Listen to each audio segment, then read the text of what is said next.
जय हिंद, नमस्कार। मैं हूं अंकित शर्मा और आप देख रहे हैं यूट्यूब चैनल लॉजिकल स्टडीज। आज मैं आप सबको बताऊंगा auxiliaries and modals, how to use auxiliaries, what is the auxiliaries verbs, what is the auxiliaries modals. In this video you are going to learn all these things. Use of can, could, would, may, might, must, ought to, had to, and other auxiliaries verbs. So let's start the video and learn how to use the verbs. First of all of you know kinds of auxiliaries. auxiliary verb से कितने प्रकार के होते हैं? पहली बात, helping verb is equal to auxiliaries verbs.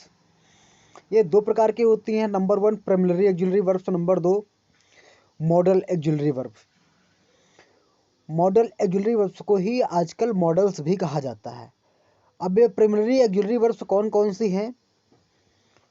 तो वो जो प्राइमरी auxiliary verb हैं वो हैं बी, जिसका मतलब होता है is, am, are, was, were, have, has, had, do, does, did.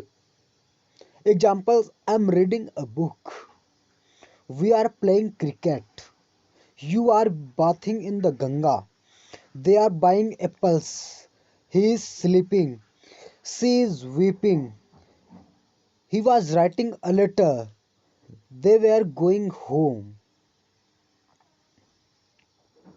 इन सेंटेंसों में बी की क्रिया के रूप में is, am, are, was, were का यूज किया गया है। जैसे I have done my work, we have washed our clothes, he has bought a cycle, he had reached there before the sunset. इन सेंटेंसेस में हेल्पिंग वर्ब के रूप में हैव, हैज एंड हैड का यूज किया गया है। आप देख सकते हैं इनमें। और फिर जो नेक्स्ट पार्ट है थर्ड, वो है डू, डज एंड डिड का। Do you like mangoes? Did Mohan help you last year? Does he not work hard? He did not go there. इन सेंटेंसेस में डू क्रिया के विभिन्न रूप जैसे डू, डज एंड डिड के रूप में है। इन सेंटेंसेस में is, am, are, was, were का प्रयोग सहायक क्रिया या हेल्पिंग वर्ब के रूप में कॉन्टिन्यूअस प्रोग्रेसिव टेंस में होता है। इनके साथ मुख्य क्रिया के रूप में आईएनजी भी आता है इज, एम, आर और वाज, वर के रूप में, जैसा कि आपको हमारी कॉन्टिन्यूअस की क्लासेस में बता दिया गया है। डू और डज का यूज प्रेजेंट इंडेफिनिट टेंस या सिंपल प्रेजेंट में होता है। डू और डज सहायक क्रिया के रूप में प्रयोग होने पर मेन वर्ब मुख्य क्रिया की फर्स्ट फॉर्म के रूप में यूज होता है। डिड का प्रयोग past indefinite tense simple past में होता है। इसका प्रयोग सेंटेंस को क्वेश्चन वर्ड या फिर नेगेटिव बनाने में किया जाता है। ऐसे में डिड के साथ हमेशा मेन वर्ब की फर्स्ट फॉर्म ही आती है। अब आते हैं प्राइमरी ऑक्सिलरीज और मेन वर्ब। अब इसको हम थोड़ा अच्छी तरह से सीखते हैं और आप लोग अपना कंसंट्रेशन बनाए रखें। अगर आपको वीडियो पसंद आ रही है तो इसको ज़्यादा से ज़्यादा लाइक करो, वीडियो को शेयर करना बिल्कुल ना भूलें। जैसे हम देखते हैं प्राइमरी ऑक्सिलरी और मेन वर्ब क्या होता है। I have done it, I have a pen, is, am, are, was, were, have, has, had, do, does and did. इनका यूज प्राइमरी ऑक्सिलरी और मेन वर्ब दोनों की तरह होता है। जैसे I have done it, I have a pen, he did not go, he did it, he is picking flowers, he is a good boy, you where sitting in your class, you were in your class, और we do not go to school on Sunday, the train was has arrived. यहाँ पे आपको basic understanding मिल चुकी होगी। अब हम आते हैं मॉडल्स, जो सेकेंड पार्ट है। मॉडल्स ऑक्सिलरीज का यूज हमेशा मेन वर्ब के साथ मोड या प्रकट करने के लिए होता है। मतलब इसी वजह से इन्हें मॉडल्स भी कहा जाता है। जो मॉडल्स हैं, मॉडल्स के नाम मैं आपको बताता हूँ। Shall, should, will, would, can, could, may, might, must, ought to and need. इतने हैं मॉडल्स। मॉडल्स एक बार फिर से आप सुन लीजिएगा। Shall, should, will, would, can, could, may, might, must, ought to and need. Examples में है I can do it, Hari could not go there yesterday, Mohan will help you, I shall help your friend, now I should go there, I will go to Agra today, would you pass the tea pot, may I help you, could I see you in the evening, could I see you in the evening, you must go there, you must read, you must studies, you should go there, we ought to obey our teachers, you need not go there, due to his hard work he might get good marks। इस sentence को एक बार मैं फिर से repeat कर रहा हूँ। Due to his hard work he might get good marks. He said that Rama would go to Delhi. ये तो मैंने आपको बताया कुछ एग्जांपल्स और मॉडल्स। अब मैं आपको बताता हूँ use of modals. How to use modals. Here you will get all that things. मुझे लगता है कि टॉपिक लंबा होगा, मैं इसको थोड़ा सा जल्दी ख़त्म करने की कोशिश करूंगा, लेकिन फिर भी हो सकता है 20 मिनट या हाफ एन आवर का हो जाए। अब मॉडल्स में सबसे पहले आता है shall. So we should learn use of shall. हमें सेल का यूज सीखना है। वी अर्थात फर्स्ट पर्सन के प्रोनाउन के साथ फ्यूचर टेंस में सेल का प्रयोग होता है। वी और आई, ये दो वर्ड है। पहला, I shall go there, I shall not buy this book, we shall do it, shall we not bath tomorrow. Second and third person के प्रोनाउन अर्थात he, she, it, they, you and singular pronouns and plural nouns के साथ शैल का प्रयोग promise या फिर necessity and threat, अनिवार्यता और धमकी देने के लिए होता है। जैसे he shall help your brother, he shall help your brother. यहाँ पे मतलब है वह तुम्हारे भाई की सहायता जरूर करेगा। इसको अगर दूसरे सेंस में बोलें, he must help your brother, वो तुम्हारे भाई की हेल्प सहायता करेगा ही करेगा। यहाँ पे सेल का यूज अगर हम थर्ड पर्सन के साथ सेल का यूज दिखा रहे हैं तो ये नेसेसिटी को रिप्रेजेंट करेगा, धमकी को रिप्रेजेंट करेगा। जैसे they shall do it, they shall do it, उन्हें यह करना ही पड़ेगा, नहीं करेंगे तो they will be punished. You shall get sweets on children's day, तुम्हें चिल्ड्रन डे पर मिठाइयाँ मिलेंगी। मतलब ये प्रॉमिस किया जा रहा है कि कोई टीचर अपने बच्चों से प्रॉमिस कर रहा है, you shall get sweets on children's day, तुमको दिया ही जाएगा। He shall be punished for his misconduct, बुरे आचरण के लिए उसे अवश्य ही दंडित किया जाएगा। ही शैल बी पनिश्ड, अब ही के साथ शैलर मतलब अवश्य ही दंडित किया जाएगा। जैसे I am as a teacher, अगर मेरा कोई स्टूडेंट मुझे कॉल करता है, सर उसने मेरे साथ ऐसी ऐसी हरकत कर दी, तो मैं उससे कहूंगा he shall be punished for his misconduct, उसे मैं अवश्य पनिश्ड करूंगा। मतलब ये नेसेसिटी को रिप्रेजेंट कर रहा है। जैसे you shall not enter my room again, तुम दोबारा मेरे कमरे में एंट्री नहीं लोगे, otherwise you will be punished. इसका आगे का सेंटेंस यही होगा, otherwise you will be punished. You shall not enter my room again, तुम मेरे रूम में कभी एंटर नहीं करोगे। अब आता है यूज ऑफ शुड। शुड का यूज दो प्रकार से होता है। पहला पास्ट के सेल के पास्ट के रूप में, और दूसरा चाहिए के अर्थ में। सेल का पास्ट है शुड। इस दिशा में नाउन केस का प्रयोग, जैसे I said that, I should help your brother. We said that we should not fly kites.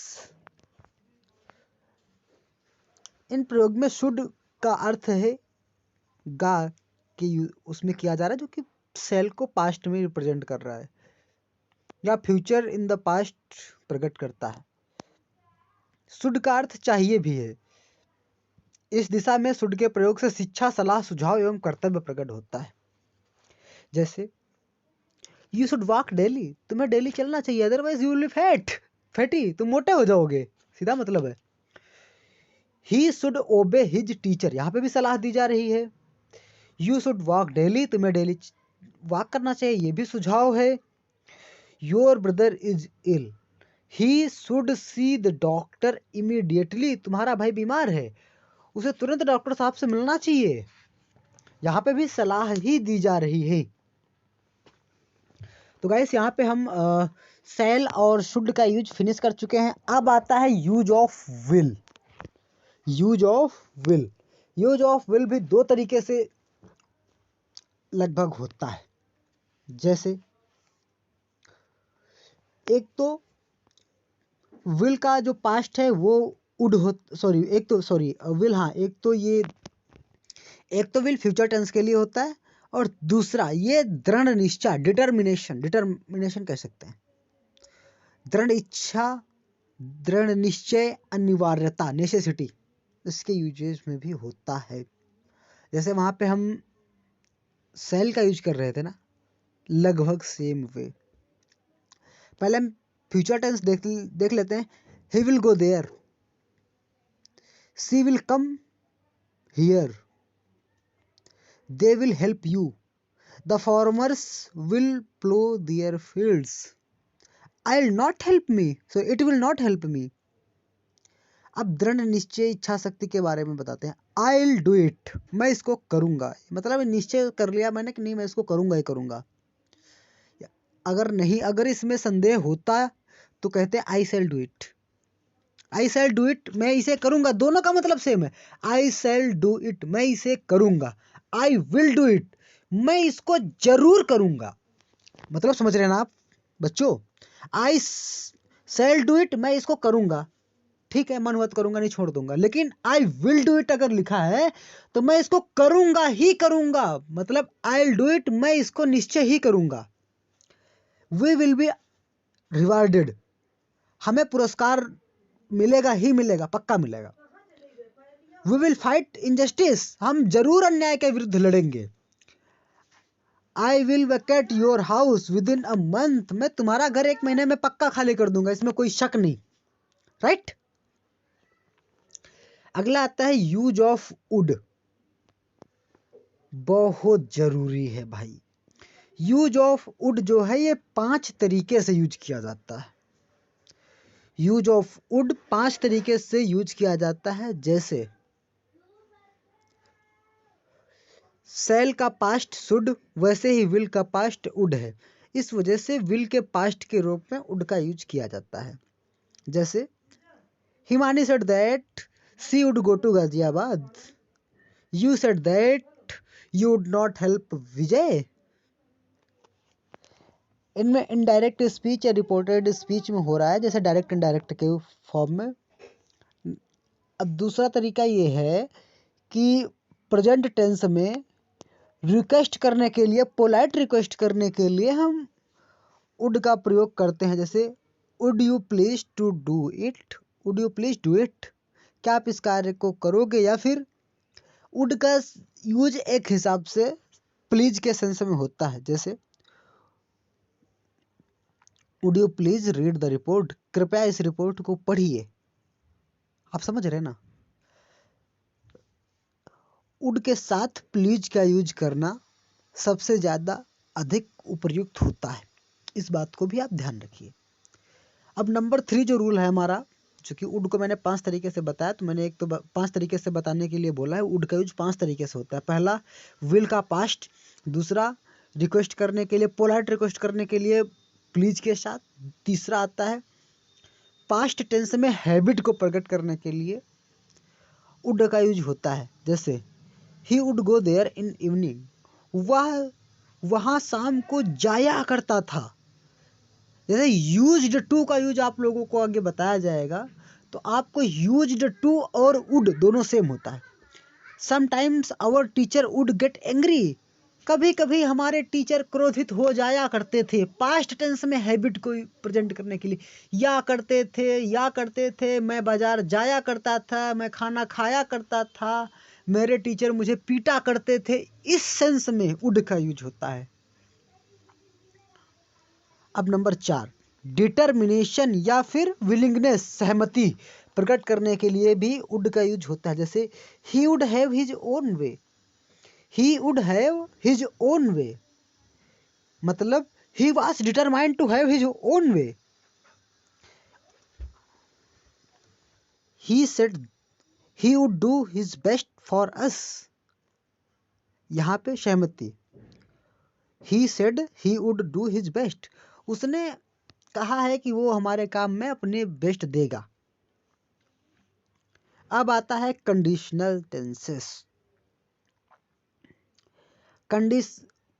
Conditional sentences में जैसे शर्त वाले वाक्य होते हैं, जैसे कि if I do it if you were you, sorry, I would do it if I were you, if he were here I would tell him.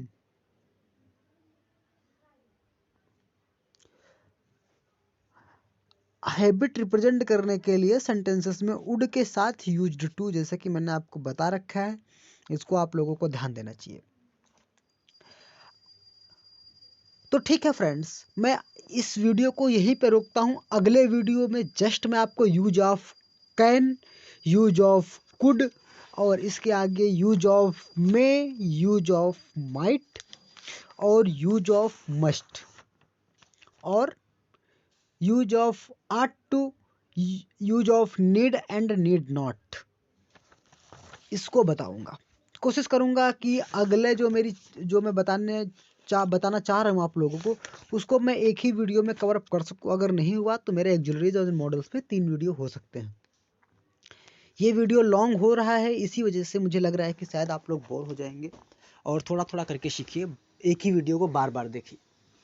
Thank you so much, bye bye, take care.